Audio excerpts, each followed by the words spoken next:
যেই ব্যক্তি কোনো মানুষের, কোনো মুমিনের, কোনো ব্যক্তির যে কোনো দোষ গোপন রাখবে, প্রকাশ করবে না। একটা লোক জিনা করেছে, জানতে পেরেছে, তা প্রকাশ করবে না। একটা লোক অপরাধ করেছে, জানতে পেরেছে, তা প্রকাশ করবে না। কাউকে জানাতে দেবে না, গোপন করে রাখবে। যে ব্যক্তি দুনিয়ায় তার কোনো মুসলমান ভাইয়ের দোষ গোপন রাখবে, আল্লাহ তাকে পুরস্কার স্বরূপ দেবেন দুনিয়াতে এবং আখেরাতে। তার যত দোষ আছে সব আল্লাহ গোপন রাখবেন। ওই হাদিসটায় আর ইঙ্গিত হয়ে যায়, আল্লাহ তাআলা এক ব্যক্তিকে আড়াল করে নেবেন, এরপরে বলবেন, আচ্ছা তুমি কি এই পাপ করেছিলে? আল্লাহ, আমি তো পাপ করেছিলাম, আমি তো বুঝতে পারি নাই, আমি তো শয়তানের প্ররোচনায় পড়ে পাপ করে ফেলেছি, এখন আমি কি করব আল্লাহ? আল্লাহ তাআলা বলবেন, হে আমার আদরের বান্দা, দুনিয়ায় যখন তুমি ছিলে আমার ওই বান্দার দোষটা জানার পরেও গোপন রেখেছিলে, কাউকে জানতে দাও নাই।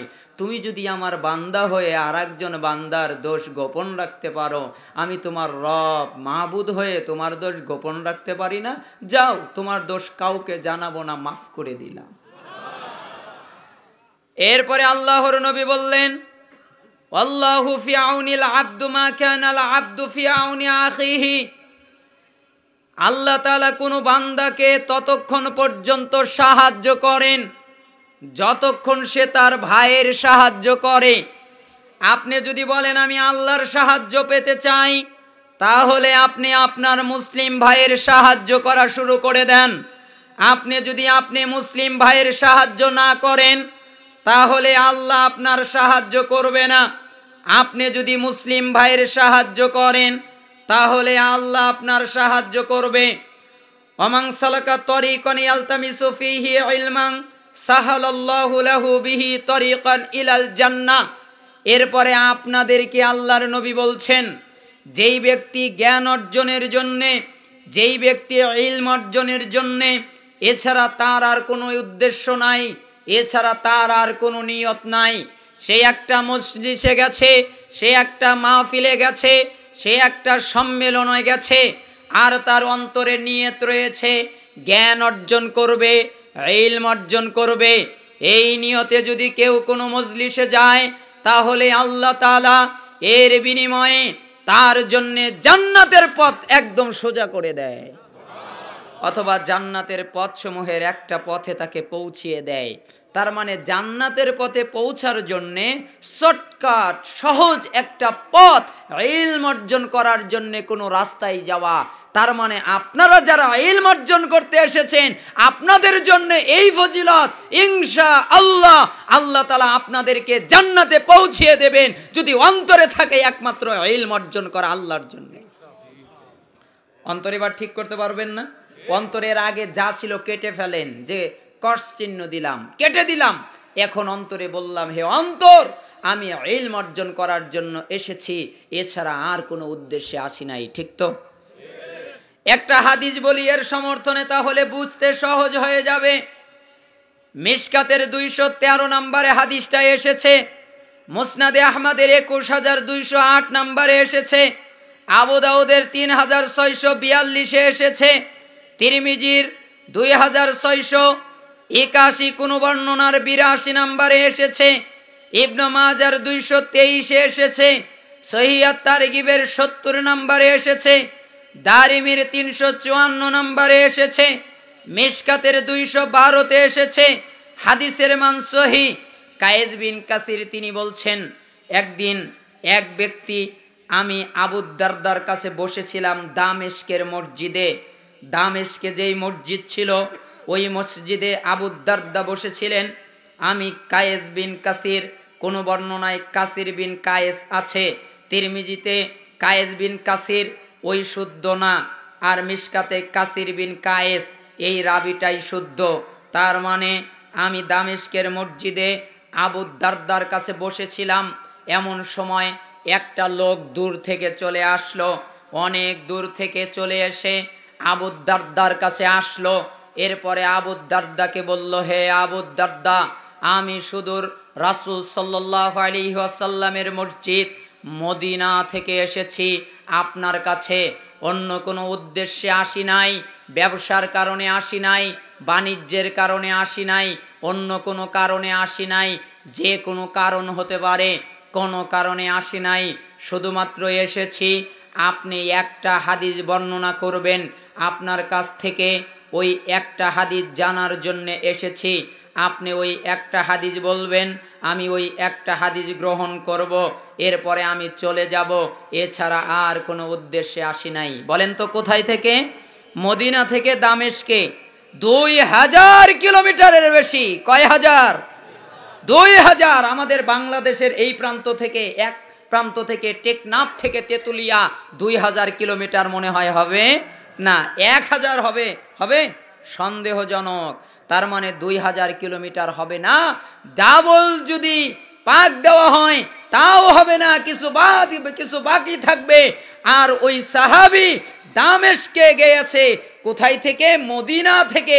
তারপরেও পায়ে হেঁটে, কেউ বলছে উটে চড়ে, কারণ তখন তো আর বিমান ছিল না, তখন তো আর গাড়ি ছিল না যে গাড়িতে যাওয়া হলো অথবা বিমানে যাওয়া হলো অথবা হেলিকপ্টারে যাওয়া হলো। এগুলোতে যায়নি। কিসে গেছে? হয় পায়ে হেঁটে, না হয় উটে চড়ে। বর্ণনা স্পষ্ট করা নাই সে পায়ে হেঁটে গেছে নাকি উটে হেঁটে গেছে, স্পষ্ট করা নাই। যেভাবে যা গেছে 2000 কিলোমিটারের বেশি গেছে। কয়টা হাদিস জানার জন্যে? একটা হাদিস জানার জন্য, এছাড়া আর কোনো কারণে আপনার কাছে আসি নাই। তখন আবু দারদা রাদিয়াল্লাহু আনহু বললেন, আমি আল্লাহর রাসূল সাল্লাল্লাহু আলাইহি ওয়াসাল্লামকে বলতে শুনেছি, মান সালাকা তরিকান ইয়াতলুবু ফীহি ইলমান সালাকাল্লাহু বিহি তরিকান মিন তুরুকিল জান্নাহ। রাসূল সাল্লাল্লাহু আলাইহি ওয়াসাল্লাম বলেছেন, যে ব্যক্তি জ্ঞান অন্বেষণ করার জন্যে, ইলম অর্জন করার জন্যে কোনো রাস্তায় প্রবেশ করবে, কোনো জায়গায় যাবে, আল্লাহ তাআলা এর বিনিময়ে তার জন্যে জান্নাতের পথ সোজা করে দেবে। ওয়া ইন্নাল মালাইকাতা লাতাদাউ আজনিহাতাহা রিদান লিতালিবিল ইলম। শুনে রাখো, মালাইকারা যারা ইলম অর্জন করার জন্যে আসে, যারা জ্ঞান অর্জন করার জন্যে আসে, তাদের জন্যে মালাকরা খুশি হয়ে যায়। এখানে একটা কথা উজ্জ্ব আছে, যারা একমাত্র আল্লাহর জন্যে জ্ঞান অর্জন করার জন্যে আসে, যারা একমাত্র আল্লাহর জন্যে জ্ঞান অর্জন করার জন্যে আসে, এদের পায়ের নিচ দিয়ে ফেরেশতারা তাদের পাখাগুলো বিছিয়ে দেয়। ওয়া ইন্নাল ইলমা ইয়াস্তাগফিরু লাহু, কোন বর্ণনায় আছে লা ইয়াস্তাগফিরু লাহু মান ফিস সামাওয়াতি ওয়া মান ফিল আরদ ওয়াল হিতানু ফি জাওফিল মা। তখন তিনি বললেন, শোনো, নিশ্চয়ই যারা আলেম, জ্ঞান চর্চা করে, জ্ঞান প্রচার করে, মানুষকে জ্ঞান শিখিয়ে দেয়, এদের জন্যে আসমানে যা কিছু আছে, এদের জন্যে জমিনে যা কিছু আছে, এমনকি পানির ভিতরে থাকা মাছ পর্যন্ত আল্লাহ তাআলার কাছে এদের জন্য ক্ষমা চাইতে থাকে। ইন্না ফাদলাল আলিম আলাল আবিদ কাফাদলাল কমারি লাইলাতাল বদরি আলা সাইরিল কাওয়াকিব। একজন আলেমের মর্যাদা একজন আবেদের উপরে তেমন। আবেদ কাকে বলা হয়? যেই ব্যক্তি ইবাদত করে, তাহাজ্জুদ পড়ে, ওজুর সালাত পড়ে, নফল সিয়াম করে, ফরজ সিয়ামও করে, কিন্তু তার এলেম নাই, ইবাদত গুজার ব্যক্তি।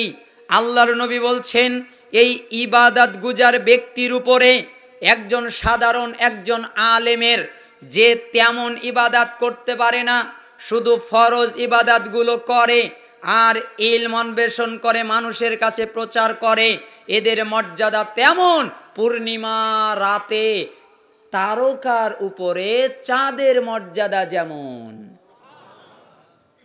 দেখেছেন কত চমৎকার কথা আল্লাহ রাসূল সাল্লাল্লাহু আলাইহি ওয়াসাল্লাম একটা একটা করে বাক্য বলছেন। ওয়া ইন্নাল উলামা ওয়ারাসাতুল আম্বিয়া।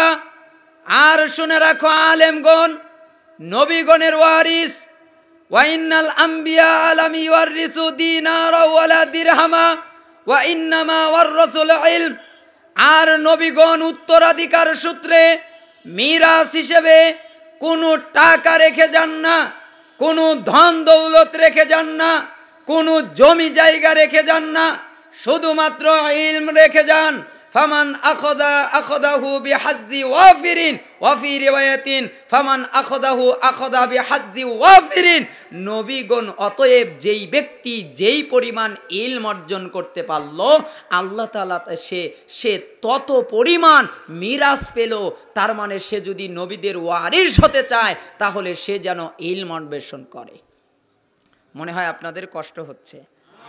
আমি আসলে কিচ্ছা বলতে পারি না, আমি ওই সুর দিয়ে আলোচনা অভ্যস্ত নই, কারণ সুরের আলোচনায় তাসির আছে এটা আমি বিশ্বাস করি না।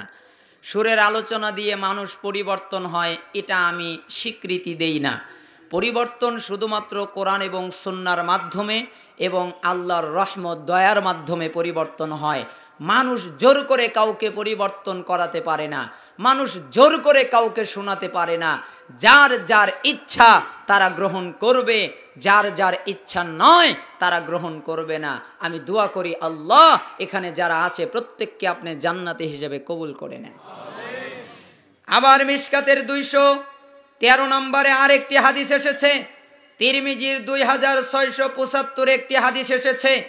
আবু উমামা আল বাহিলি রাদিয়াল্লাহু আনহু তিনি বলছেন, রাসূলুল্লাহ সাল্লাল্লাহু আলাইহি ওয়াসাল্লামের কাছে দুইজন ব্যক্তির আলোচনা করা হলো।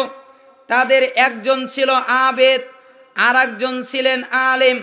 তখন রাসূলুল্লাহ সাল্লাল্লাহু আলাইহি ওয়াসাল্লাম বললেন, ফাদলুল আলিম আলাল আবিদ কাফাদলি আলা আদনাকুম। একজন আবেদের উপরে একজন আলেমের মর্যাদা তেমন তোমাদের সাধারণ ব্যক্তির উপরে আমি মুহাম্মদের মর্যাদা যেমন তেমন। একজন আলেমের মর্যাদা একজন আবেদের উপরে তেমন দেওয়া হয়েছে, তোমাদের সাধারণ ব্যক্তির উপরে আমার মর্যাদা যেমন তেমন। শোনো, ইন্নাল্লাহ ওয়া মালাইকাতা ওয়া আহলাস সামাওয়াতি ওয়াল আরদ হাত্তা নামলাতা ফি হুজরিহা হাত্তাল হুতা লা ইউসাল্লুনা আলা মুআল্লিমিন নাসিল খাইর। নিশ্চয়ই আল্লাহ, নিশ্চয়ই আল্লাহর ফেরেশতা, নিশ্চয়ই আসমানে যা কিছু আছে, নিশ্চয়ই জমিনে যা কিছু আছে, নিশ্চয়ই গর্তের ভিতরে যেই পিপিলিকা থাকে, নিশ্চয়ই গভীর সমুদ্রের ভিতরে যেই মাছগুলো থাকে, সবগুলোই যারা মানুষকে কল্যাণের শিক্ষা দেয় তাদের জন্য আল্লাহর কাছে দোয়া করতে থাকে। এই মাইক বলে আল্লাহ আলেমকে ক্ষমা করে দাও, এই সামিয়ানা বলে আল্লাহ আলেমকে ক্ষমা করে দাও, এই লাইট বলে আল্লাহ আলেমকে ক্ষমা করে দাও, পানিতে থাকা মাছ বলে আল্লাহ আলেমকে ক্ষমা করে দাও, গর্তে থাকা পিপিলিকা বলে হে আল্লাহ আলেমকে ক্ষমা করে দাও। অতএব মাদ্রাসায় পড়ে যারা আলেম হয় তারা ধোঁকায় পড়ে না, মাদ্রাসায় পড়ে যারা আলেম হয় তারা বিপদে পড়ে না। আপনি একলা দোয়া করেন আল্লাহর কাছে, আপনি একা ক্ষমা চান আল্লাহর কাছে, আর যারা আলেম তাদের জন্য পৃথিবীতে যা কিছু আছে সব ক্ষমা চাইতে থাকে। যাই হোক, যে হাদিস বলছিলাম ওই হাদিস বলতে বলতে আমি ভিতরে ঢুকে পড়েছি। এরপরে ওই আগের পূর্বের হাদিসে ফিরে যাই, যে হাদিস থেকে এত দূর চলে এসেছি। অমাজতামা কওমুন ফি বাইতিন মিন বুয়ুতিল্লাহি ইয়াতলুনা কিতাবাল্লাহ ওয়া ইয়াতাদারাসুনাহু বাইনাহুম ইল্লা নাযালাত আলাইহিমুস সাকিনা ওয়া গাশিয়াতহুমুর রাহমা ওয়া হাফফাতহুমুল মালাইকা ওয়া যাকারাহুমুল্লাহু ফিমান ইনদাহু ওয়া মান বাত্তা বিহি আমালুহু লাম ইউসরি' বিহি নাসাবু। রাসূলুল্লাহ সাল্লাল্লাহু আলাইহি ওয়াসাল্লাম বললেন, শোনো, যখন আল্লাহর কোনো বান্দার কোনো একটা দল আল্লাহর কোনো ঘরে গিয়ে একসাথে হয়, সমবেত হয়, আল্লাহর কিতাব কোরআন তেলাওয়াত করে এবং তারা জ্ঞান চর্চা করে, তখন আল্লাহর পক্ষ থেকে তাদের উপরে শান্তি প্রশান্তি নাজিল হতে থাকে।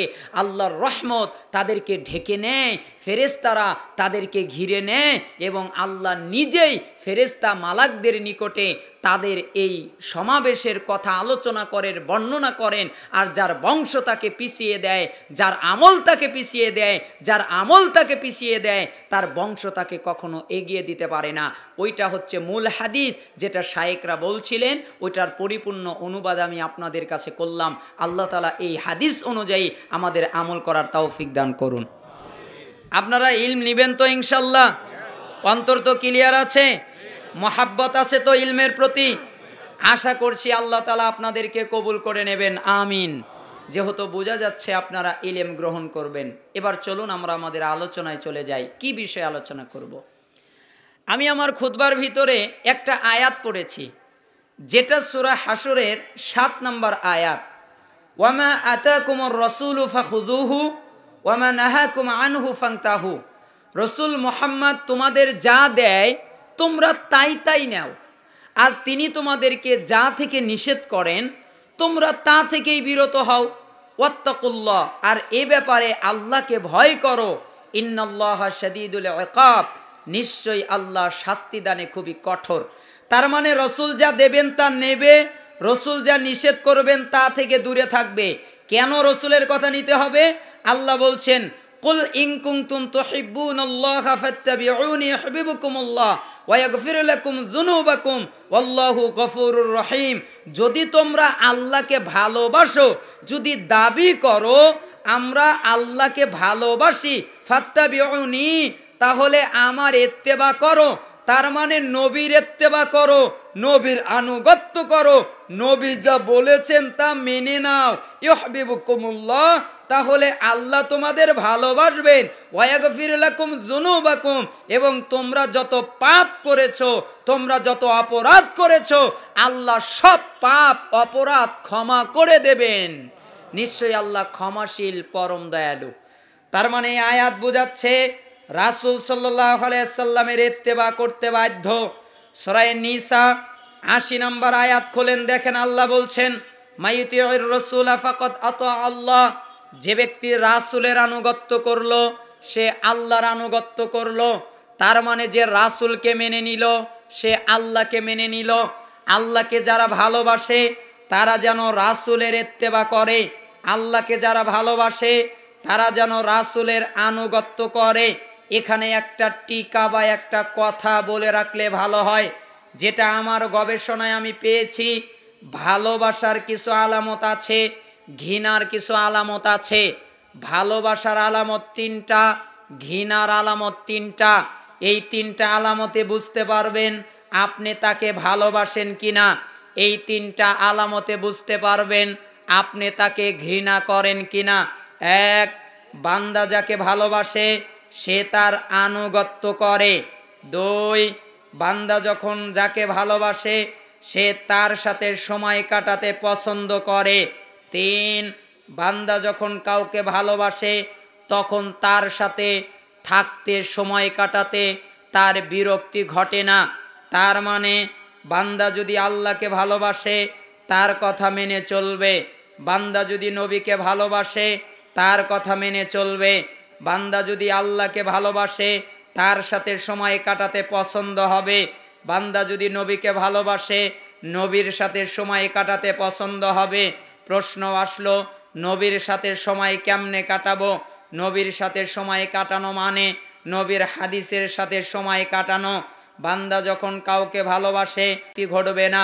যদি আল্লাহকে ভালোবাসে আল্লাহর সামনে দাঁড়িয়ে সালাত আদায় করতে বিরক্ত ঘটবে না।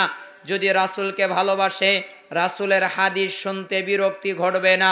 তার মানে ভালোবাসার আলামত 3টা, ঘৃণার আলামত 3টা। বান্দা যখন কাউকে ঘৃণা করে তখন সে তার আনুগত্য করে না। বান্দা যখন কাউকে ঘৃণা করে তখন সে তার সাথে সময় কাটাতে পছন্দ করে না। বান্দা যখন কাউকে ঘৃণা করে তখন তার সাথে সময় কাটাতে তার বিরক্তি ঘটে। তার মানে সে যদি আল্লাহকে ঘৃণা করে তাহলে আল্লাহর কথা শুনবে না। সে যদি আল্লাহর নবীকে ঘৃণা করে আল্লাহর নবীর কথা শুনবে না। সে যদি আল্লাহকে ঘৃণা করে আল্লাহকে এবং আল্লাহর নবীর সাথে সময় কাটাবে না। আল্লাহ এবং আল্লাহর নবীর সাথে সময় কাটাতে তার অস্থির লাগবে, তার ভালো লাগবে না। হে যুবক, তোমাকে বলছি, তুমি বলো আমি ফেসবুকে ইসলাম প্রচার করি, ঘন্টার পরে ঘন্টা তোমার ফেসবুকের সময় চলে গেছে, তুমি ফেসবুককে ভালোবেসেছো। আজকে যদি আমি তোমাকে বলি যে তুমি নাকি আল্লাহকে ভালোবাসো, ঠিক আছে, শেষ রাত্রে উঠে আধা ঘন্টা 2 রাকাত সালাত আদায় করো, দেখা যাবে তোমার ভালোবাসা। তখন বোঝা যাবে ভালোবাসা কাকে বলে। তুমি ফেসবুকে 3 ঘন্টা সময় কাটিয়েছো যুবক, তার মানে তুমি ফেসবুককে ভালোবাসো, তুমি তোমার বন্ধুর সাথে 6 ঘন্টা সময় কাটিয়েছো, তার মানে তুমি তোমার বন্ধুকে ভালোবাসো। তুমি একজন মেয়ে বন্ধুর সাথে সারা রাত কথা বলেছো, কথা একটাই, আমি তোমাকে ভালোবাসি, আমি তোমার জান, তুমি আমার জান, তুমি যা চাবে তাই দিব, তুমি চাঁদ চাইলে চাঁদ এনে দেব, তারকা চাইলে তারকা এনে দেব, যেখানে যেতে যাবে সেখানেই নিয়ে যাব, তোমার যা প্রয়োজন তাই। প্রত্যেক দিন একই কথা, তারপরেও ঘন্টার পরে ঘন্টা চলে যায় কেন? তুমি তাকে ভালোবাসো, তাই তার সাথে সময় কাটাতে ভালো লাগে, তাই তার সাথে বিরক্তি ঘটে না। হে যুবক, হে দুনিয়ার লোক, যদি কেউ আল্লাহকে ভালোবাসে তাহলে আল্লাহর সাথে সময় কাটাতে তার বিরক্তি ঘটবে না, আল্লাহর আনুগত্য করতে তার কখনো কার্পণ্য আসবে না। তাহলে ভালোবাসার 3টা আলামত, ঘৃণার 3টা আলামত স্পষ্ট করে দেওয়া হলো। বলছিলাম যে আয়াতে আজকের আলোচনার বিষয়, ওই আয়াতের সূরা হাশরের 7 নম্বর আয়াত অনুযায়ী উপদেশ। আজকে আমি আপনাদের সামনে কিছু উপদেশ রেখে যাব, যাতে আপনারা নিজেরা নিজেদের জীবনকে সুন্দরভাবে সাজাতে পারেন। শুধু সহিহ হাদিস বললেই হয় না, সহিহ হাদিসের সহি ব্যাখ্যা লাগে।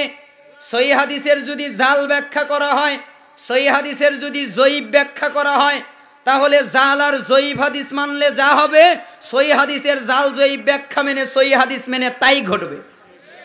সহিহ হাদিসের কি লাগবে? সহি ব্যাখ্যা লাগবে। আবার সহি হাদিস একটা হাদিস পরেই ব্যাখ্যা করা যায় না, একটা হাদিস পরে ওই হাদিসটাকে বুঝতে গেলে আর একটা হাদিসের সহযোগিতা নিতে হয়।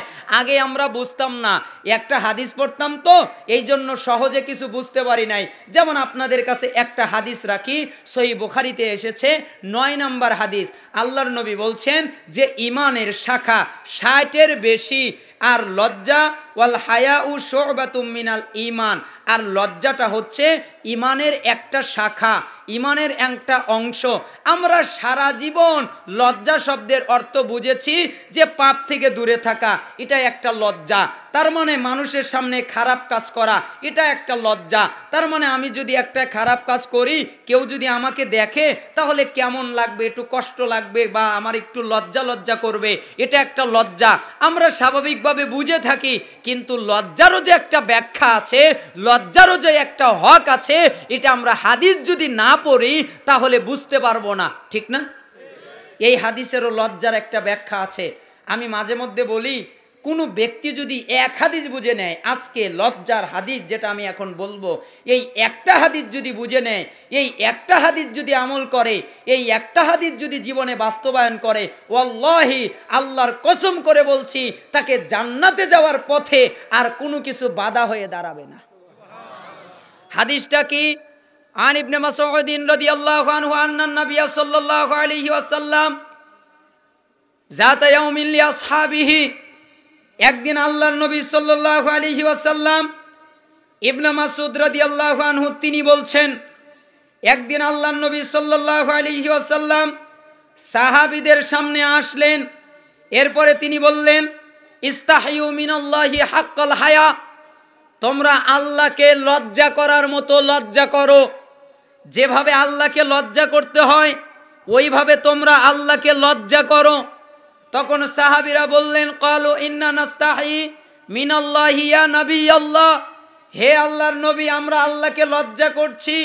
হে আল্লাহর নবী, সকল প্রশংসা আল্লাহর জন্যে, আমরা আল্লাহকে লজ্জা করছি।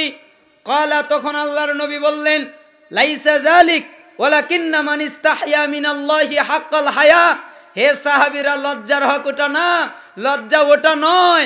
যেটা তোমরা লজ্জা মনে করেছো ওটার নাম লজ্জা নয়। তোমরা যেটাকে লজ্জা মনে করেছো ওটা লজ্জা নয়। তোমরা যাকে লজ্জা মনে করেছো ওটার নাম লজ্জা নয়। তো লজ্জা কি? যেই ব্যক্তি লজ্জার হক আদায় করে সে যেন ফালিয়াহফাজির রাসা ওয়া মা ওয়া, সে যেন মাথা এবং মাথার সাথে যা কিছু আছে তাকে যেন সে হেফাজত করে। মাথার সাথে কি আছে? কান। এই কান দিয়ে যেন গান না শোনে, এই কান দিয়ে যেন গীবত না শোনে, এই কান দিয়ে যেন চগলখুরি না শোনে, এই কান দিয়ে যেন মানুষের গালাগালি না শোনে। তার মাথার সাথে কি আছে? নাক। এটা দিয়ে যেন খারাপ দিকে খারাপ ঘ্রাণ না নেয়। মাথার সাথে কি আছে? মুখ, জিহ্বা।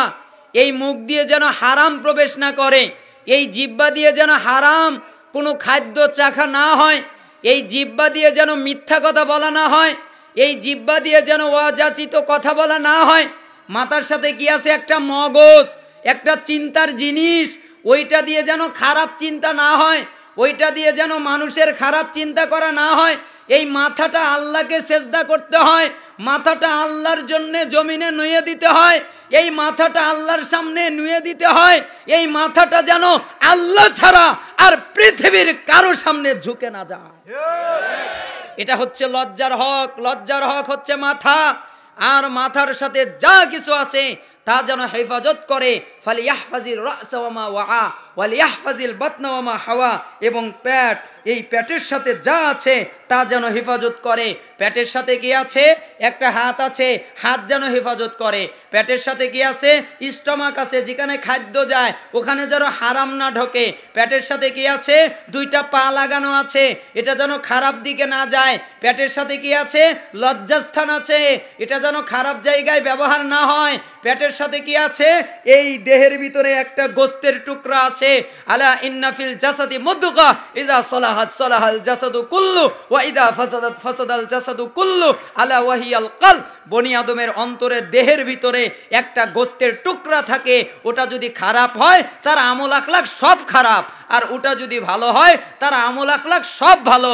আলা ওয়াহিয়াল কলব, আর ওই গোস্তের টুকরাটার নাম হচ্ছে কলব। তার মানে পেটের সাথে কি লাগানো আছে? কলব। তার মানে কলবটা যেন ঠিক থাকে।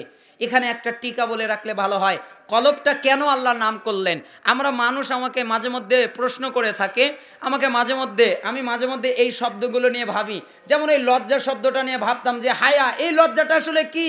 তো খুঁজতে খুঁজতে খুঁজতে এই হাদিসটা পেয়ে গেলাম যেটা আমি অনুবাদ করছিলাম। ঠিক একদিন এই কলব নিয়ে আমি রিসার্চ শুরু করলাম। আচ্ছা, কলব কেন? আল্লাহ তো এর নাম আর একটাও রাখতে পারতো, নামটা কলব রাখলো কেন? তো হাদিসে খুঁজতে খুঁজতে পেয়ে গেলাম, আল্লাহ নবী সাল্লাল্লাহু আলাইহি সাল্লাম বলছেন, ইন্নামা সুমিয়াল কলব মিন তাকাল্লুবিহি কামাসাল ইন্নামা মাসালুল কলব কামাসালি রিশাতিন মুআল্লাকাতিন ফি আসলি শাজারাতিন তুকাল্লিবুহার রিহু যাহরান লিবাতন। অন্তরের উদাহরণ হচ্ছে, একে কলব বলে নামকরণ করা হয়েছে, তার দ্রুত পরিবর্তন ঘটে তাই। অন্তরের নাম কলব কেন? পরিবর্তন ঘটে। তাও কিভাবে? দ্রুত পরিবর্তন ঘটে। অন্তরের উদাহরণ একটা পালকের মতো। কিসের মতো? একটা কবুতরের পাখা টান দিয়ে ছিঁড়ে নেন, একটা পালক হয়ে গেল হাতে। একটা ফোর যাকে বলা হয়, এই পালকের মতো একটা চেকুন সুতা দিয়ে গাছের ডালে ঝুলিয়ে দিলাম, এরপরে বাতাস আসলো, এদিক সেদিক উলট পালট করলো। এটা হচ্ছে মানুষের অন্তর। পরিবর্তন ঘটে, উলট পালট হয়, এদিক সেদিক হয়। এই দেখবেন আল্লাহওয়ালা, আবার এই দেখবেন ইবলিস শয়তান। আমি ভুল বললাম নাকি? এটাই তো অন্তর। তা আমি ভাবলাম আশ্চর্য তো, বনি আদমের অন্তরটা এরকম কে? এই যে কিছুক্ষণ ভালো থাকে, আবার আমিও নিজেও কখনো দেখা যায় খুব বেশি ইবাদতের দিকে মনোযোগ ঝুঁকে যায়, আবার কখনো দেখা যায় অলসতা ঢুকে পড়ে, তেমন আর ইবাদত করা হয় না। সালাফদের ক্ষেত্রেও তাই ঘটতো। একদিন হানজালা রাদিয়াল্লাহু আনহু যাচ্ছিলেন, আর তিনি কাঁদছিলেন। তো আবু বকর সিদ্দিক রাদিয়াল্লাহু বললেন, তুমি কাঁদো কেন? আমি মনে হয় মুনাফিক হয়ে গেছে। আচ্ছা, তুমি কেমনে মুনাফিক হলে? রাসূল সাল্লাল্লাহু আলাইহি ওয়াসাল্লামের কাছে থাকলে আমাদের ঈমানটা পাকা থাকে, আর যখন এই দুনিয়াবি দিশে চলে আসি তখন ঈমানটা আবার কমে যায়। মনে হয় আমি মুনাফিক হয়ে গেছি, তাই কাঁদছি। তখন আবু বকর সিদ্দিক রাদিয়াল্লাহু বললেন, তুমি ঠিক বলেছো, মনে হয় আমিও তাই, চলো রাসূলের কাছে যাই। দেখেছেন তাদের ঈমান কি, তারা কত ভয় পেতেন। তারপরে তারা রাসূল সাল্লাল্লাহু আলাইহি ওয়াসাল্লামের কাছে চলে গেল। এরপরে রাসূল সাল্লাল্লাহু আলাইহি ওয়াসাল্লামের কাছে ওই ঘটনা বলা হলো। তখন আল্লাহর নবী বললেন, হে আবু বকর, হে সাহাবায়ে কেরাম, শোনো, আমার কাছে থাকতে তোমাদের ঈমান যেমন, সব সময় যদি ঈমান তেমনই থাকতো, তাহলে ফেরেশতারা মালাকরা নেমে এসে তোমাদের হাতে সরাসরি মুসাফা করত। তার মানে এরকম থাকবে না তো, একটু উলট পালট ঘটবে, একটু অন্যরকম হবে, একটু দুর্বলতা ঘটবে, একটু এদিক সেদিক ঘটবেই। মাসালুল কলবি কামাসালি রিশাতিন বি আরদিন ফালাতিন তুকাল্লিবুহার রিহু যাহরান লিবাত। আরে অন্তরের উদাহরণ হচ্ছে একটা পালকের মতো, যা মরুভূমিতে পড়ে আছে, এরপরে বাতাস এসে ওটাকে এদিক সেদিক উলট পালট করছে। আগের হাদিস মুসনাদে আহমদ ১৯,৬৬১, পরের হাদিস ইবনু আসেম কিতাবুস সুন্নাহ ২২৭। আবার আল্লাহর নবী বলছেন, লা কলবু ইবনু আদম আসরাউ তাকাল্লুবান মিনাল কিদরি ইজা ইস্তাজমাআত গালায়ানা, বনি আদমের অন্তর ডেকের ভিতরে রেখে দেওয়া ফুটন্ত পানির মতো দ্রুত পরিবর্তনশীল। আবার আল্লাহর নবী বললেন, লা কলবু ইবনু আদম আশাদ্দু ইনকিলাবান মিনাল কিদরি ইযা ইস্তামাআত গালিয়ানা। তিনি বললেন, বনি আদমের অন্তর পাতিলের ভিতরে রাখা ফুটন্ত পানির মতো দ্রুত পরিবর্তনশীল। আগেরটা ইবনু আসেম 226 নম্বর হাদিস, পরেরটা মুসনাদে আহমদ 23,867 নম্বর হাদিস। তার মানে পাতিলের ফুটন্ত পানির মতো কেমন? ওই যে পাতিলের নিচে আগুন দিয়ে কি দেওয়া হয়? জাল দেওয়া হয়, হয় না? পাতিল দিয়ে আগুন দিয়ে জাল দেওয়া হয়, তখন পানি টকবক টকবক করে। তার মানে পানিটা কি হয়? ফোটা শুরু করে, তারপরে আগুনটাকে সরিয়ে নিলে আবার ঠান্ডা হয়ে যায়।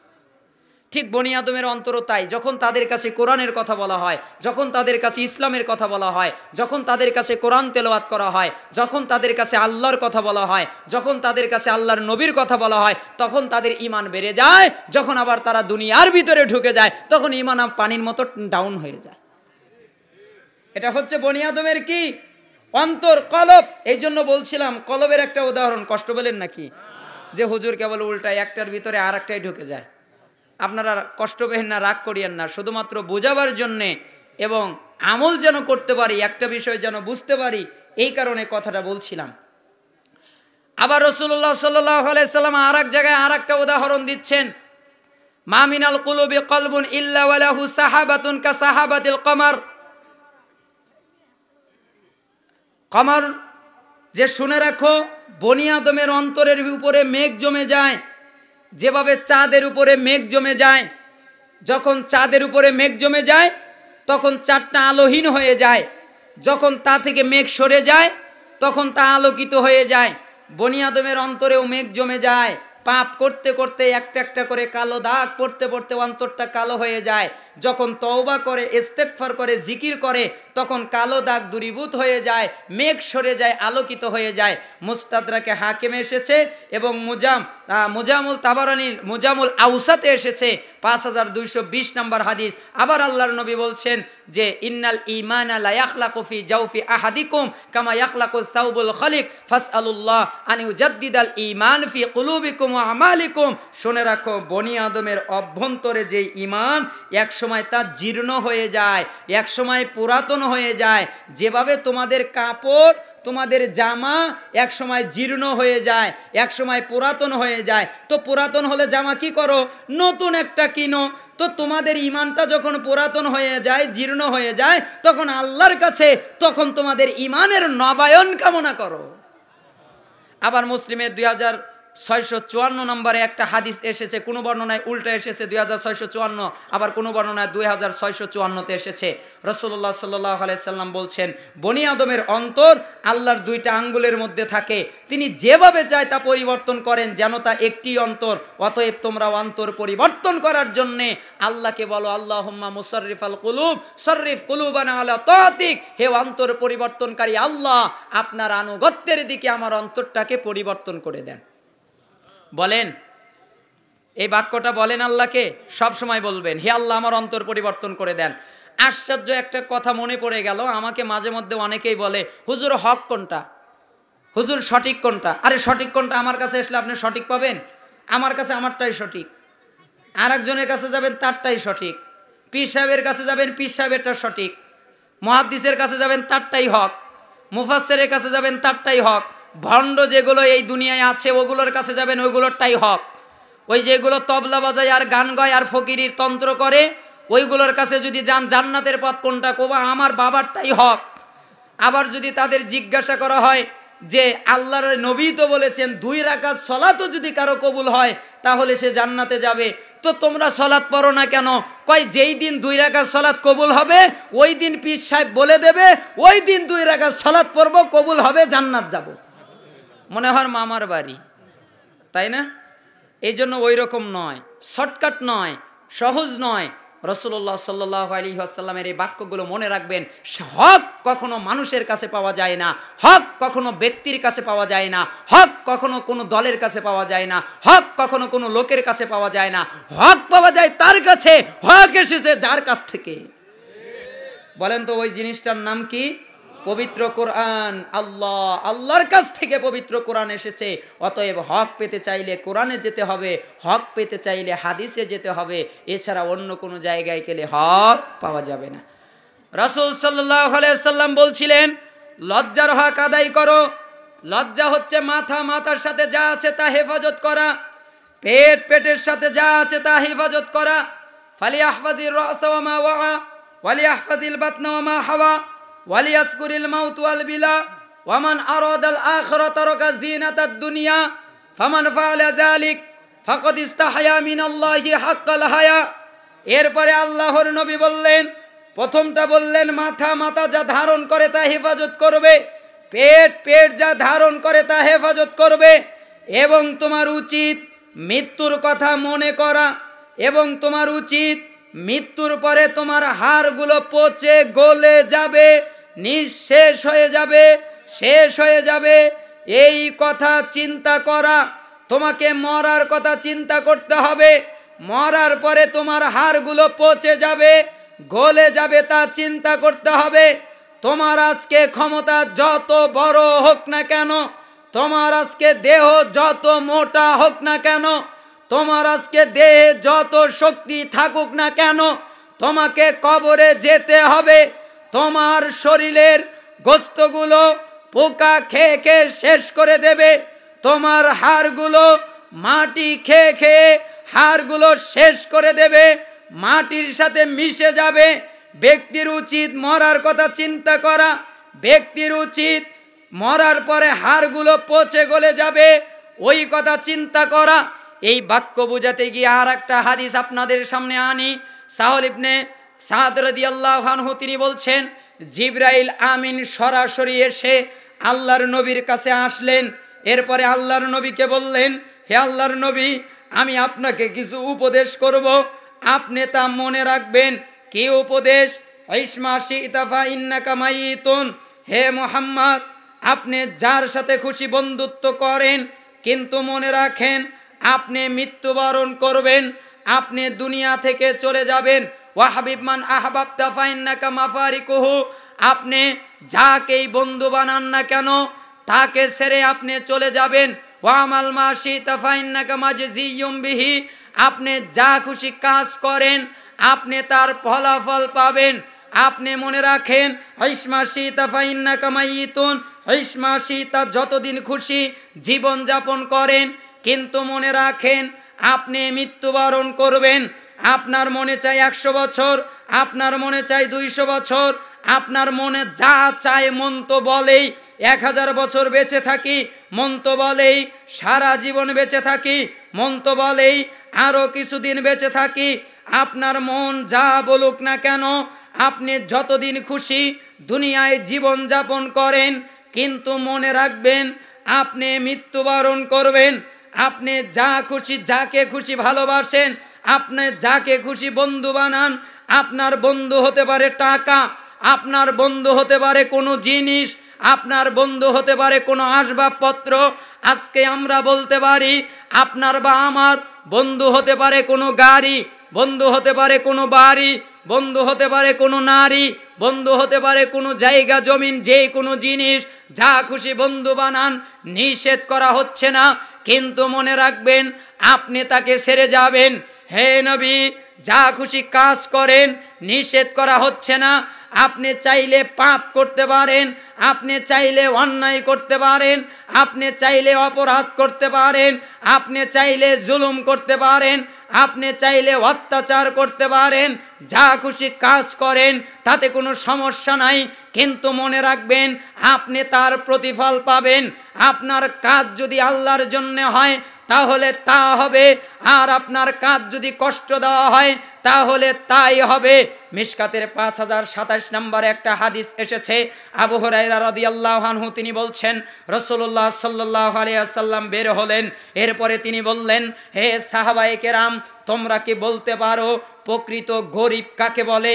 তোমরা কি বলতে পারো প্রকৃত গরিব কাকে বলে? সাহাবীরা বললেন, আমাদের মধ্যে যার টাকা নাই, আমাদের মধ্যে যাদের পয়সা নাই, আমাদের মধ্যে যাদের বাড়ি নাই, আমাদের মধ্যে যারা সচ্ছলতা না, তাদেরকেই আমরা গরিব মনে করি। তখন রাসূলুল্লাহ সাল্লাল্লাহু আলাইহি ওয়াসাল্লাম বললেন, হে আমার সাহাবীরা, তারা গরিব নয়। শুনে রাখো, আমার উম্মতের মধ্যে গরিব হচ্ছে ওই ব্যক্তিরা যারা দুনিয়া থেকে বিদায় নিয়ে কিয়ামতের মাঠে আমার উম্মতের ভিতরে সবচেয়ে গরিব হবে তারা যারা দুনিয়া থেকে সলাত নিয়ে যাবে, সিয়াম নিয়ে যাবে, জাকাত নিয়ে যাবে। তার মানে তারা সলাত পড়ে, তার মানে তারা সিয়াম রাখে, তার মানে তারা জাকাত দেয়, দান খয়রাত করে। আমার উম্মতের ভিতরে গরিব হবে তারা যারা দুনিয়া থেকে সলাত নিয়ে যাবে, দুনিয়া থেকে সিয়াম নিয়ে যাবে, দুনিয়া থেকে জাকাত নিয়ে যাবে, কিন্তু সাথে সাথে ওই লোকদেরকেও নিয়ে যাবে। সে কাউকে গালি দিয়েছে, কারো অপবাদ রটিয়েছে, কারো সম্পদ খেয়েছে, কাউকে হত্যা করেছে, কারো অপবাদ করেছে, কাউকে প্রহার করেছে, যন্ত্রণা দিয়েছে, আঘাত দিয়েছে। ওই সময় তো আর টাকার লেনদেন হবে না, তখন নেকির লেনদেন হবে।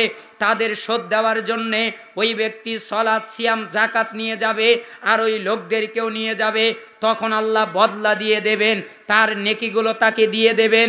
কিন্তু দেখা যাবে যেই ব্যক্তির উপরে জুলুম করেছে ওই জুলুমের সংজ্ঞাটা এখনো পরিপূর্ণ মাপ হয় নাই, এখনো পরিপূর্ণভাবে আদায় হয়ে যায় নাই।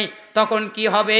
ওই ব্যক্তির যাদের উপরে জুলুম করেছে, যাদেরকে হত্যা করেছে, যাদেরকে প্রহার করেছে, যাদের সম্পদ খেয়েছে, যাদের মানহানি করেছে, তাদের গুনাহগুলো এদের কাঁধে চাপিয়ে দেওয়া হবে আর এদেরকে জাহান্নামে নিক্ষেপ করা হবে। আমার উম্মতের মধ্যে এরা হচ্ছে সবচেয়ে বড় গরিব। হে দুনিয়ার লোকেরা, সাবধান হয়ে যান, কোনো মানুষের মানহানি করিয়েন না। হে দুনিয়ার লোকেরা, সাবধান হয়ে যান, কোনো মানুষকে হত্যা করিয়েন না। হে দুনিয়ার লোকেরা, সাবধান হয়ে যান, কোনো মানুষকে অন্যায়ভাবে আঘাত করিয়েন না। হে দুনিয়ার লোকেরা, সাবধান হয়ে যান, কোনো মানুষের সম্পদ অন্যায়ভাবে খায়েন না। আজকে বাসায় গিয়ে আপনার ভাইকে বলবেন, হে আমার আদরের ভাই, তোমার সাথে আমার ঝগড়া লেগেছিল, 1 হাত জমি আমি বেশি নিয়েছিলাম, আমি কিয়ামতের ময়দানে আমার নেকিগুলো তোমাকে দিতে পারবো না। 1 হাত কেন, আমি আর 1 হাত তোমাকে এমনিই দিয়ে দিলাম, তবু তোমার সাথে আমি ঝগড়া করব না। এরকম ইমানদার হতে হবে, এই রকম ইমান অন্তরে এই জজবা রাখতে হবে। এই জন্য আল্লাহর নবীকে জিবরাইল আমিন বললেন, যতদিন খুশি জীবন যাপন করেন, কিন্তু আপনি মরে যাবেন। যাকে খুশি ভালোবাসেন আপনি তাকে ছেড়ে যাবেন, যা খুশি কাজ করেন আপনি তার প্রতিফল পাবেন। একজন সালাফের কথা মনে হয়ে গেল, মোহাম্মদ বিন আবু ইমরান, তিনি বলছেন, আমি হাতেম আল আসম রাহিমাহুল্লাহকে বললাম, আপনার অন্তরে এত খুশি থাকে কেন? তখন হাতেম রাহিমাহুল্লাহ আমাকে, হাতেম বিন আসম, তিনি বললেন, আমি আল্লাহর উপরে ভরসা করি, তাই আমার অন্তরে এত সুখ আর খুশি তুমি দেখতে পাও। তখন ওই লোকটা জিজ্ঞাসা করলো, মোহাম্মদ বিন আবু ইমরান, আরে আমিও তো আল্লাহর উপরে ভরসা করি, কিন্তু আপনার মতো তো অত খুশি থাকি না, আপনি কিভাবে থাকেন? উনি বললেন, আমি 4টা কাজ করি। প্রথম নাম্বার, আল্লাহর উপরে তাওয়াক্কুল করি, আর ওই তাওয়াক্কুলকে আমি 4 ভাগে ভাগ করে দিয়েছি। 1, আমি জানি আমার রিজিক নির্ধারণ করে দেওয়া, আমার রিজিক আমি ছাড়া কেউ খাবে না, আমার রিজিক আমি খাবো, এই জন্য আমি রিজিকের কোনো চিন্তা করি না। 2, আমি জানি আমার আমল আমাকে করতে হবে, আমার আমল কেউ করে দেবে না, আমার ভাই আমার আমল করে দেবে না, আমার মা আমার আমল করে দেবে না, আমার বাবা আমার আমল করে দেবে না, টাকা পয়সা দিয়ে আমল করানো যাবে না, আমার আমল আমাকেই করতে হবে। যেহেতু আমাকেই করতে হবে, তাই আমি সর্বদা সৎ আমলে ব্যস্ত থাকি। 3, আমি জানি আজরাইল মালাকুল মাউত আমার বন্ধু নয় যে আমাকে ফোন দিয়ে আমাকে জানিয়ে আসবে, সে হঠাৎ করে আমার কাছে চলে আসবে আর আমার রূহ নিয়ে চলে যাবে। কখন যে আসবে তা তো আমার জানা নাই, এই জন্য আমি সদা সর্বদা প্রস্তুত থাকি, আজরাইল মালাকুল মাউত আসলে যেন আমার কোনো বিপদ না হয়। 4, আমি গুনাহ করার জন্য অনেক জায়গা খুঁজেছি, কিন্তু আমি গুনাহ করার কোনো জায়গা পাই না। যেইখানেই যাই দেখি আমার গুনাহকে দেখে ফেলে, যেইখানেই যাই দেখি আমার গুনাহকে দেখে ফেলে। কে দেখে? আমার আল্লাহ আমার গুনাহকে দেখে, এই জন্য আমি গুনাহ করি না। এই 4 কারণে আমার অন্তরে এত সুখ দেখতে পাও। কে বুঝবে সালাফদের নীতি? খালি সারা জীবন বলি কোরআন সুন্নাহ বুঝতে হবে সালাফদের মানহাজে, কিন্তু সালাফদের মতো আমল করার কথা মাথায় কখনো প্রবেশ করে না, চিন্তা আসে না। সালাফদের মতো বুঝ আমাদের অন্তরে প্রবেশ করে না। সালাফদের নীতিতে আমরা পথ চলি না, খালি বলেই যাই সালাফদের মানহাজ, কিন্তু সালাফদের কথা আমাদের জবান দিয়ে আসেই না। আপনারা রাগ করলেন? আলোচনা এখানেই শেষ করে দেই। যাই হোক, যেই কথা বলছিলাম, আলোচনার বিষয় ছিল উপদেশ। এক হাদিস বলতে গিয়ে এত ভিতরে চলে যাব তা বুঝতে পারি নাই। যে হাদিস বলছিলাম, লজ্জার হক হচ্ছে মাথা, মাথার সাথে যা আছে তা হেফাজত করা, পেটের সাথে যা আছে তা হেফাজত করা, এবং তার উচিত মৃত্যু, এবং মৃত্যুর পরে তার হাড়গুলো পচে যাবে তা চিন্তা করা। আর দুনিয়ার চাকচিক্য থেকে দূরে থাকা, দুনিয়ার ধোকায় পড়ো না, দুনিয়ার চাকচিক্য থেকে নিজেকে বাঁচিয়ে রাখা। যেই ব্যক্তি এসব কাজ করলো ওই ব্যক্তি লজ্জার হক আদায় করলো। আরো জোরে বলেন না সুবহানাল্লাহ। কত চমৎকার কথা! একটা হাদিস মানলে, একটা হাদিস আমল করলে মানুষের জান্নাতে যাওয়ার পথে আর কিছু বাধা হয়ে দাঁড়ায় না। মাথা, পেট আর যা কিছু হেফাজত করার করেন। আল্লাহ তাআলা আপনাদেরকে কবুল করুন এবং এই হাদিস অনুযায়ী আমল করার তৌফিক দান করুন। আপনাদের প্রতি আমার উপদেশ নাম্বার 2, হিমার বিন ইয়াস বিন হিমার রাদিয়াল্লাহু আনহু তিনি বলছেন, রাসূলুল্লাহ সাল্লাল্লাহু আলাইহি ওয়াসাল্লাম বলেছেন, জু সুলতানিল মুকসিতুন মুতাসাদ্দিকুন মুআফফাকুন। 1 নাম্বার, তার আগে তিনি বললেন, আহলুল জান্নাতি সালাসাতুন, 3 শ্রেণীর মানুষ আছে যারা জান্নাতবাসী। তার মানে এই গুণগুলো জান্নাতি যারা তাদেরই থাকে, এছাড়া অন্য কারো থাকে না। 3 শ্রেণীর লোক আছে যারা জান্নাতবাসী। তখন আল্লাহর নবী বললেন, তার 1 শ্রেণীর লোক হচ্ছে জু সুলতানিন মুকসিতুন মুতাসাদ্দিকুন মুআফফাকুন, দেশের শাসক জান্নাতবাসী। কোন শাসক? যে শাসক দাতা, যে শাসক দাতা, সৎ দাতা, যে শাসক খোঁজ খবর রাখে মানুষের, দেশের শাসক যিনি সুবিচারক, যিনি দাতা, যিনি মানুষের খেয়াল রাখেন, খবর রাখেন, এই বাদশা জান্নাতবাসী। ওয়ার রাজুল ওয়ার রাহিম রাজুলুন রফিকুন। এরপরে আল্লাহর নবী বললেন, দ্বিতীয় শ্রেণীর লোক হচ্ছে জান্নাতবাসী। ওই শ্রেণীর লোক হচ্ছে যেই ব্যক্তি নিকট আত্মীয় মুসলিমদের প্রতি এবং সকলের প্রতি অনুগ্রহশীল, সকলের প্রতি তার অনুগ্রহ দেখায়, নিকট আত্মীয়র প্রতি অনুগ্রহ দেখায়, মুসলিমদের প্রতি অনুগ্রহ দেখায়। শুধু বেছে বেছে কিছু মানুষকে অনুগ্রহ দেখায় এমনটি নয়, তারা সবাইকে অনুগ্রহ দেখায়। এরা হচ্ছে জান্নাতবাসী। ওয়া আফিফুন মুতাআফফিফুন যু ইয়ালিন। আর এক শ্রেণীর লোক হচ্ছে যে নিষিদ্ধ বস্তু, ভিক্ষাবৃত্তি এবং সমস্ত ব্যাপারে সন্তান সন্ততি সম্পর্কে আল্লাহ তাআলার উপরে ভরসাকারী। আল্লাহ বলেছে সুদ হারাম, সে আর সুদ খায় না। আল্লাহ বলেছে ঘুষ হারাম, সে আর ঘুষ খায় না। আল্লাহ বলেছেন এটা অবৈধ, সে আর সেটা গ্রহণ করে না। তার মানে সে নিষিদ্ধ বস্তু থেকে দূরে থাকে, সে ভিক্ষাবৃত্তি থেকে দূরে থাকে, সে কারো কাছে ভিক্ষা চায় না, কারো কাছে কোনো কিছু চায় না। এবং সেই ব্যক্তি আর একটা কাজ করে, তার সন্তান সন্ততি সম্পর্কে আল্লাহর উপরে ভরসা করে। তার সন্তান যতটি হয় হোক তাতে তার সমস্যা নাই, তার ভরসাটা আল্লাহর উপরে, তার আল্লাহর উপরে ভরসা। এক দেশের শাসক যিনি সুবিচারক ও দাতা, যাকে ভালো সৎ কাজের যোগ্যতা দেওয়া হয়েছে, ওই শাসক জান্নাতি। যেই ব্যক্তি সকলের প্রতি অনুগ্রহকারী, বিশেষ করে নিকটাত্মীয়, বিশেষ করে মুসলিমদের প্রতি অনুগ্রহশীল, ওই ব্যক্তি জান্নাতবাসী। 3, যে ব্যক্তি নিষিদ্ধ বস্তু হারাম থেকে নিজেকে বিরত রাখে এবং যেই ব্যক্তি সন্তান সন্ততি সম্পর্কে আল্লাহর উপরে ভরসা করে, যেই ব্যক্তি ভিক্ষাবৃত্তি থেকে দূরে থাকে, এই ব্যক্তি জান্নাতি। তার মানে 3 শ্রেণীর লোক আছে যারা জান্নাতবাসী। ওয়া আহলুন নারি খামসাতুন, 5 শ্রেণীর লোক আছে যারা জাহান্নামবাসী। 5 শ্রেণীর মানুষ আছে যারা জাহান্নামে যাবে। তিন শ্রেণীর লোক আছে যারা জান্নাতে যাবে, পাঁচ শ্রেণীর লোক আছে যারা জাহান্নামে যাবে।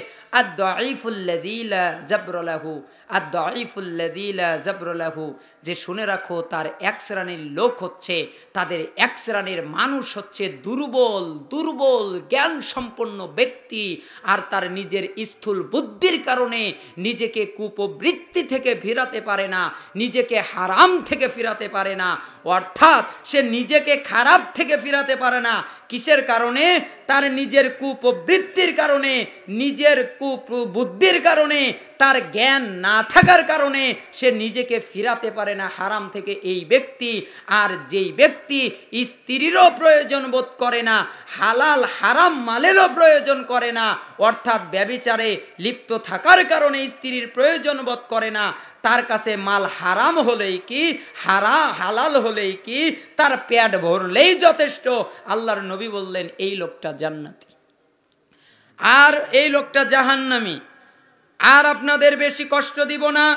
এরপরে আস্তাগফিরুল্লাহ, এরপরে আল্লাহর নবী বললেন দুই শ্রেণীর লোক। আর এক শ্রেণীর লোক হচ্ছে যেই ব্যক্তি এমন খিয়ানতকারী যার খিয়ানত গোপন ব্যাপার নয়, তুচ্ছ ব্যাপার হলেও সে অসাধুতা অবলম্বন করে।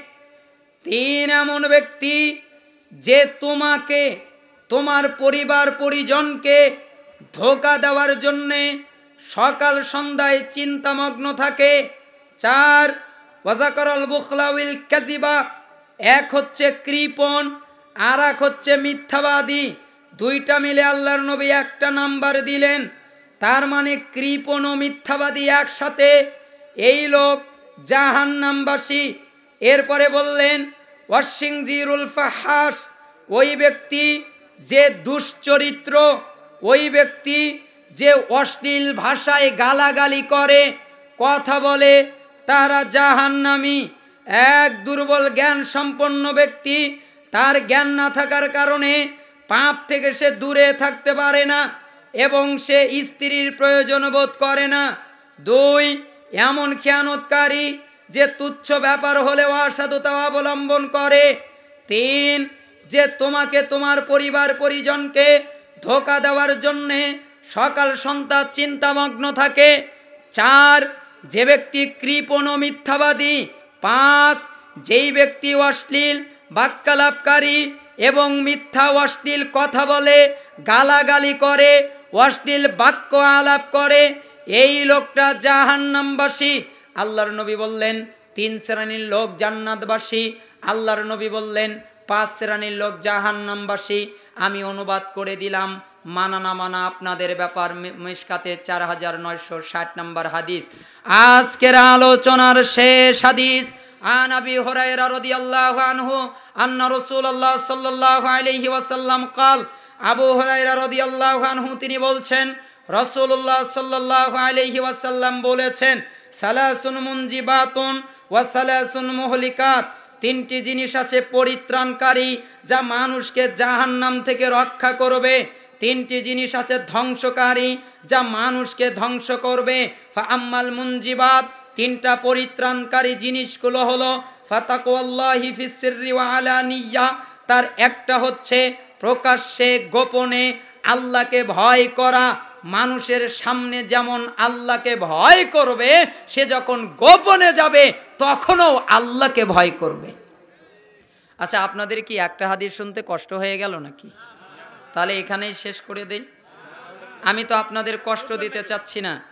এই হাদিসের মাধ্যমে আলোচনা শেষ করব। আমি বলেছি ওয়াদা খিলাফ করব না ইনশাল্লাহ। রাসূল সাল্লাল্লাহু আলাইহি সাল্লাম বলেছেন যে তিনটা জিনিস পরিত্রাণ দেবে, তার একটা হচ্ছে প্রকাশ্যে গোপনে আল্লাহকে ভয় করা। তার মানে তুমি প্রকাশ্যে এসে মানুষকে দেখিয়ে একদম আল্লাহওয়ালা হবে আর গোপনে গিয়ে শয়তান হবে, এমনটি ঘটবে না। প্রকাশ্যেও যেমনে আল্লাহকে ভয় করবে, গোপনে গিয়েও আল্লাহকে ভয় করবে। দুই নাম্বার, সন্তুষ্ট অসন্তুষ্ট উভয় অবস্থায় হক কথা বলা। কে খুশি হলো আর কে বেজার হলো দেখার বিষয় নয়, সত্য কথা বলা। তিন নাম্বার, তার সম্পদ, সে দরিদ্র আর সচ্ছলতা যে অবস্থায় থাকুক না কেন, দুই অবস্থায় মধ্যম পন্থা অবলম্বন করবে। এরপরে আল্লাহর নবী বললেন তিনটা জিনিস ধ্বংসকারী। তার একটা হচ্ছে প্রবৃত্তির অনুসারী হওয়া, তার একটা হচ্ছে লোভ লালসা করা, তার একটা হচ্ছে ওয়াইজাবুল মারই বিনাফসি ওয়াহিয়া আসাদ্দুহুন্না, কোনো ব্যক্তি নিজেকে নিজে সম্মানিত মনে করা, ওয়াহিয়া আসাদ্দুহুন্না, আর এটা হচ্ছে সবচেয়ে খারাপ স্বভাব। সোয়াবুল ইমান ৭২৫২, সহিহ সিলসিলায় সহিহায়ের ১৮০২, মিশকাতের ৫১২২। আল্লাহর নবী বললেন তিনটা তাকে রক্ষা করবে, এক প্রকাশ্যে এবং গোপনে আল্লাহর ভয়, মানুষ খুশি হোক আর না হোক উভয় অবস্থায় সত্য কথা বলা, আর ধনী দরিদ্র উভয় অবস্থায় মধ্যম পন্থা অবলম্বন করা, এটা হচ্ছে পরিত্রাণকারী জিনিস। আর ধ্বংসকারী জিনিস হচ্ছে প্রবৃত্তির অনুসারী হওয়া, মন যা বলবে তাই করা। আল্লাহ বলছেন ওয়া আম্মা মান খাফা মাকামা রাব্বিহি ওয়া নাহান নাফসা আনিল হাওয়া ফা ইন্নাল জান্নাতা হিয়াল মাওয়া, যেই ব্যক্তি আল্লাহর সামনে দাঁড়ানোকে ভয় করে আর তার প্রবৃত্তির কামনা বাসনা থেকে নিজেকে বিরত রাখে, তার একমাত্র ঠিকানা জান্নাত ছাড়া কিছু না। সূরা নাজিয়াত 40-41 নম্বর আয়াত। তার মানে প্রবৃত্তির অনুসারী হওয়া, তার মানে লোভ লালসা করা, তার মানে কোনো ব্যক্তি কোনো নিজেকে নিজে সম্মানিত মনে করা, এটা হচ্ছে সবচেয়ে খারাপ স্বভাব। আল্লাহ তাআলা আমাদেরকে এই স্বভাব থেকে, এই স্বভাবগুলো থেকে হেফাজত করুন, আর ওই আগের পরিত্রাণকারী জিনিসগুলো আমাদের অন্তরে প্রবেশ করাইয়া দিন, আমিন। এই দাওয়া দাবি রেখে আপনাদের কাছে একটা চাওয়া, এটা মাদ্রাসা, আপনারা জানেন মাদ্রাসায় দান করার অনেক ফজিলত আছে, শায়েখরা অনেক কথা বলেছেন। একটা কথা আমি আপনাদের বলি, রাসূল সাল্লাল্লাহু আলাইহি সাল্লাম বলেছেন ওয়াস সাদাকাতু তুতফিউল খাতিআ কামা ইতফিউল মাউন নার, যে ব্যক্তি দান খয়রাত করলো আল্লাহর সন্তুষ্টির জন্যে, তাহলে তার গুনাহগুলো ওইভাবে দূরীভূত হয়ে যায় যেভাবে পানির উপরে আগুন ঢেলে দিলে আগুনের উপরে পানি ঢেলে দিলে যেভাবে আগুন নিভে যায়, ওইভাবে তার গুনাহগুলো দূরীভূত হয়ে যায়। আস্তাগফিরুল্লাহ। কিছু প্রশ্ন করা হয়েছে, মুসলিম জাতির পিতাকে সহিহ হাদিস দ্বারা বুঝিয়ে দেবেন। ইব্রাহিম আলাইহিস সালাম। কলারওয়ালা শার্ট কিংবা গেঞ্জি পরা যাবে কি না? কলারওয়ালা শার্ট গেঞ্জি পরা যাবে। রুকু পেলে রাকাত হবে কি? হবে। যদি বলেন হবে না কেন, যেই নবী বলেছেন সূরা ফাতিহা না পড়লে হয় না, ওই নবী বলেছেন রুকু পেলে রাকাত হয়, আমার কিছু করার নেই। একজন ছেলে জান্নাতে ৭০ জন হুর পাবে, কিন্তু একজন মেয়ে জান্নাতে কি পাবে? চোখ যাচাই মন যাচাই তাই পাবে। পানি থাকতে টিস্যু ব্যবহার করা যাবে কি? পানি ব্যবহার করবেন, টিস্যু ব্যবহার করার প্রয়োজন নেই। যদি পানি না থাকে তাহলে টিস্যু ব্যবহার করবেন। মুসাফির ব্যক্তি কি নামাজ পড়াতে পারবে?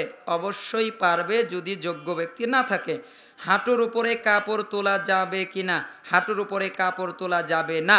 যদি কোনো কারণে প্রয়োজন বোধ দেখা দেয়, ডাক্তার যদি দেখতে চায় অথবা সমস্যা থাকে, তাহলে ওঠা যাবে। হে আল্লাহ, তুমি এই প্রতিষ্ঠানকে কবুল করে নাও, যারা এই আয়োজন করেছে তাদের কবুল করে নাও। আপনারা 10 টাকা হলেও এই প্রতিষ্ঠানে দান করে যাবেন, এবং যারা যে উদ্দেশ্য করে এখানে এসেছে তাদের উদ্দেশ্যকে কবুল